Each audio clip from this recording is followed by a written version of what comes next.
आज हम यीशु मसीह के उस चौथे कलमा के ऊपर गौर करेंगे जो उसने सलीब के ऊपर अपनी ज़बान अक़दस से कहा। हम पढ़ेंगे बाइबल मुक़द्दस में से मत्ती रसूल की मार्फत इंजीली बयान, उसका 27वां बाब और उसकी 46वीं आयत में लिखा है, और तीसरे पहर के करीब यीशु ने बड़ी आवाज़ से चिल्लाकर कहा, एली एली लमा शबाक्तनी, यानी ऐ मेरे खुदा तूने मुझे क्यों छोड़ दिया। ये कलमा इंतहाई दुख और कर्ब की हालत में कहा गया। ये तीसरा पहर था और बाइबल कहती है कि तीसरे पहर में तमाम मुल्क में अंधेरा छा गया था। पहले 3 कलमात मसीह ने रोशनी में और चौथा जो कलमा है वो तारीकी में कहा था। आसमान पर तारीकी छाई हुई थी और खालिक मखलूक के लिए सलीब पर कुर्बान हो रहा था। ऐसे वक्त में सूरज भी अपना मुंह जो है वो छिपा रहा है। उसका बनाने वाला अब सलीब पर लटका हुआ है, तो ये मुमकिन नहीं था कि सूरज अपनी पूरी आबोताब से खालिक को सलीब के ऊपर मरते हुए देखे। उसने अपना मुंह छिपा लिया। घने बादल जो थे वो आसमान पर छाए हुए थे। ऐसे वक्त में मसीह ने चिल्ला कर कहा, धीमी आवाज से नहीं, मसीह ने पूरे जोर के साथ चिल्ला कर कहा कि ऐ मेरे खुदा तूने मुझे क्यों छोड़ दिया। ये छोड़े जाने का सबब एक ही है और बाइबल कहती है कि वो गुनाह है। यशायाह का सहीफा हमें बताता है कि खुदा ने हम सब की बदकारी उस पर लाद दी। एक गुनाह जब आदम और हवा ने किया, खुदा ने उनको छोड़ दिया। खुदा ने उनको बाग़ अदन से बाहर निकाल दिया।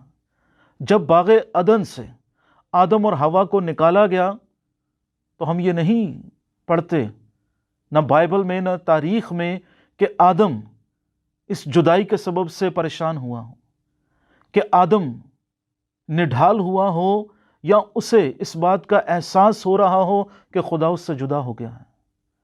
लेकिन आदम को ये एहसास हुआ या ना हुआ, लेकिन इब्ने आदम को सलीब पर यह एहसास हो रहा था कि खुदा से जुदाई जो है वो किस कदर कर्बनाक और दुख की बात है, क्योंकि सलीब पर लटके हुए इब्ने आदम को इस जुदाई का एहसास जो है वो हो रहा है। हकीकतन खुदा उससे जुदा हो गया था और उसने बड़ी आवाज से चिल्लाकर कहा कि ऐ मेरे खुदा तूने मुझे क्यों छोड़ दिया। पुराने अहदनामा में हम ये देखते हैं कि जब भी खुदा और इंसान के बीच में गुनाह आया, खुदा ने लोगों को छोड़ दिया। खुदा ने लोगों को छोड़ दिया क्योंकि उनके और खुदा के बीच में गुनाह जो है वो हायल हो गया था।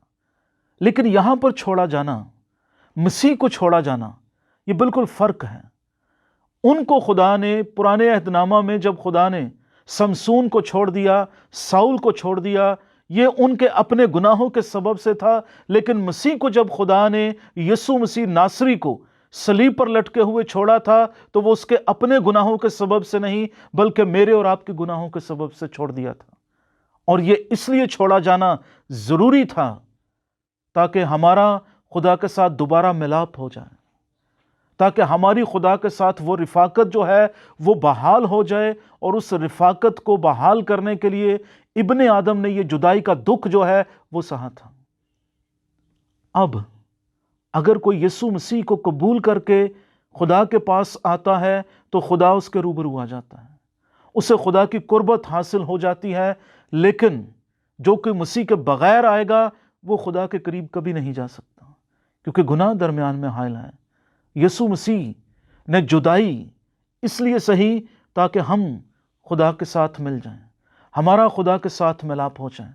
ये खुशी की खबर इस गुड फ्राइडे पर आप सबों के लिए है कि खुदा ने हमारे साथ मिलाप कर लिया है, और जुदाई की वो दीवार जो दरमियान में थी उसको खुदा के इकलौते बेटे ने सलीब के ऊपर ढा दिया है, और अब हम खुदा के करीब जा सकते हैं। और इब्रानियों का मुसन्निफ ये कहता है कि आओ हम बड़ी दलेरी के साथ फजल के तख्त के पास चलें, क्योंकि वो राह में सारी रुकावटें और दीवारें और पर्दे जो हैं वो हटा दिए गए हैं, और ये काम